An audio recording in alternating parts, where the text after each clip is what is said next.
জুবিন দাৰ প্ৰগ্ৰামত ডিউটি আছিলে। মই পেণ্ডেলৰ ষ্টেজত ছাইডতে থিয় হৈ আছিলোঁ। চবেই জুবিন দাক দেখিলেতো চবেই পাগল হৈ যায়। মোৰ জুবিন দাই মোৰ প্ৰিয় গানকেইটা যেতিয়া গাই আছে, ভাল লগা গানবোৰ, তেতিয়া মই মোৰ চিঞৰিছোঁ জুবিন দা। তেতিয়া মোক জুবিন দাই যিটো তেতিয়া কোনটো গান গাইছিলে পাহৰি গৈছোঁ বাৰু।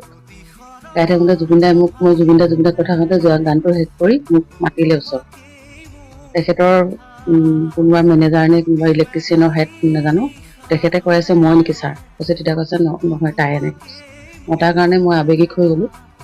মই ডিউটিত আছিলোঁ, হয়তো মোৰ ভুলো হ'ব পাৰে, মানে জুবিন দাক পাই মই সাৱটি ধৰিলোগৈ,